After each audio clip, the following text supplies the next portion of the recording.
Everybody says FLUX 3 is the video model that finally changes everything. I spent weeks trying to prove them wrong.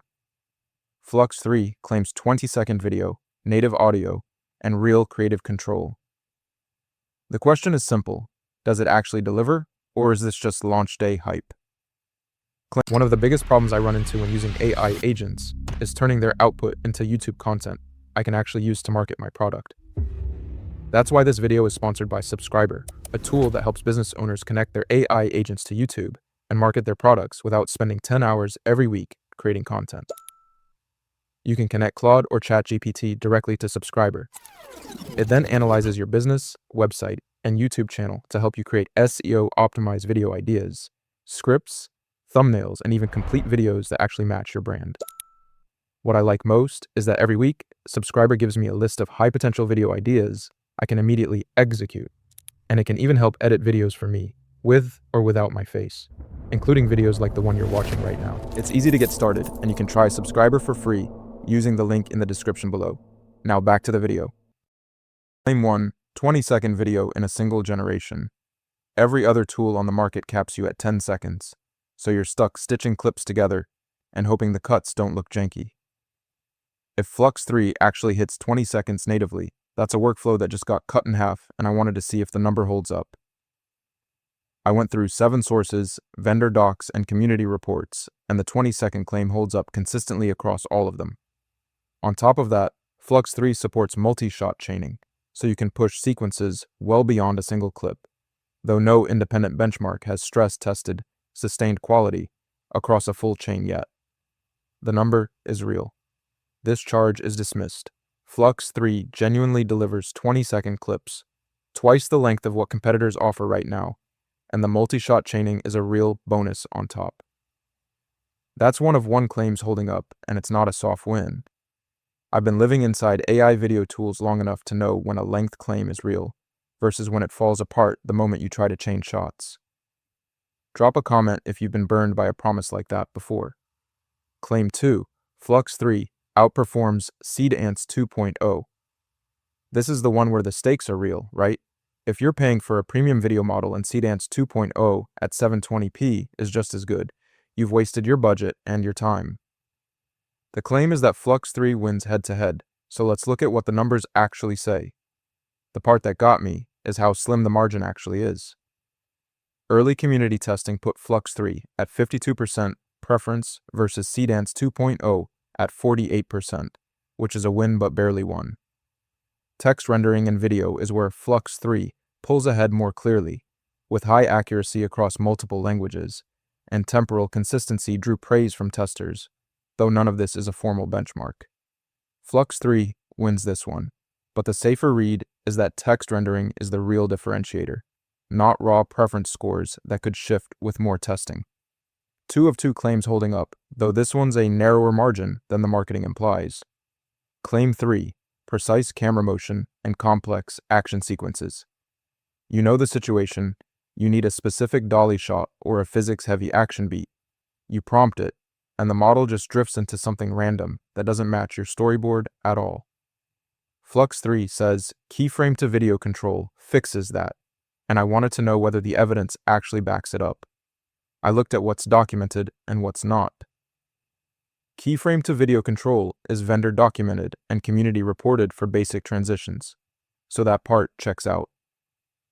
Physics-based motion gets community praise but no measured test. Complex action sequences, collisions, laser fire, anything with consistent direction across a single shot have 0 independent verification, so that part of the claim is directional at best. The safer call here is that FLUX 3 delivers on controlled transitions, but the complex action claim is still on probation. No hard evidence either way. 3 of 3 claims holding up overall, though this one carries an asterisk until independent tests land. So 3 claims are looking solid, but the next 2 are where FLUX 3's story gets genuinely interesting, because one of them is the feature that no competitor has shipped yet, and the other is the reason most of you can't use this today. Both of those are coming up right now. Claim 4, realistic native audio. Every video model you've used before, this requires you to layer audio in post, and if the sync is even slightly off, the whole thing feels fake. FLUX 3 says it generates audio natively, synced to the video, period accurate, no post-work needed. That's either a real breakthrough or overhyped, and I wanted to find out which. Community consensus here is pretty clear. Audio realism is described as significantly more realistic than competitors, and period-specific audio styles are called out as a genuine strength. The one honest caveat is that quiet scenes produce very little sound, unless you explicitly prompt for it, so you can't just leave audio on autopilot. Native audio is FLUX 3's clearest win. No competitor has shipped this at launch, and the realism gap is real, not just marketing copy. 4 of 4 claims holding up, and this is the one I'd bet on being the actual reason people switch. Claim 5, open weights and broad accessibility. This is the one that matters most if you're not running a data center.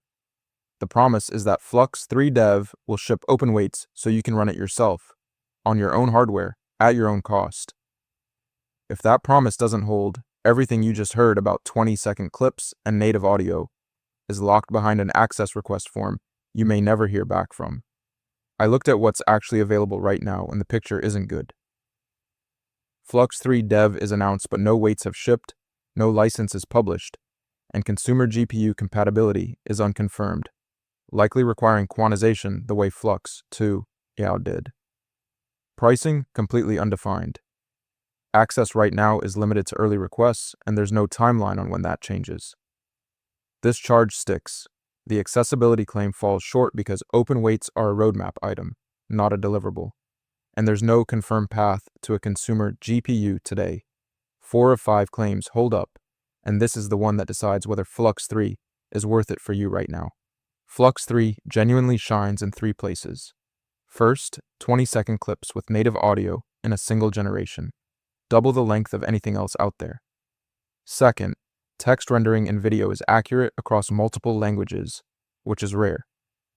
Third, native audio realism is in a category of its own at launch. No competitor has shipped anything close. FLUX 3 falls short in ways that matter. It requires data center resources. Full stop. No consumer GPU path is confirmed. Open weights are a promise on a roadmap, not something you can download today. And quiet, low-motion scenes produce almost no audio unless you explicitly prompt for it, which means the native audio feature needs babysitting more than the marketing suggests. 4 of 5 charges dismissed. Get access if you can, because the 20-second native audio claim is real, and nothing else ships it right now. Skip it if you're waiting on open weights or consumer GPU support, because that infrastructure doesn't exist yet, and there's no published timeline. One thing Black Forest Labs doesn't put in the headline: some early testers report that multi-shot chaining without atomized step prompts produces drift so severe the output is unusable. So that extended sequence feature? It needs explicit scene-by-scene instructions to stay coherent, and the marketing absolutely does not tell you that. If you want to see how the current generation of AI models stacks up more broadly, I just put together a full breakdown on Claude Opus 4.8 and whether it's still worth using in 2025. That video is called Claude Opus 4.8 Still Worth Using, and it answers a very similar question to this one, so check that out next.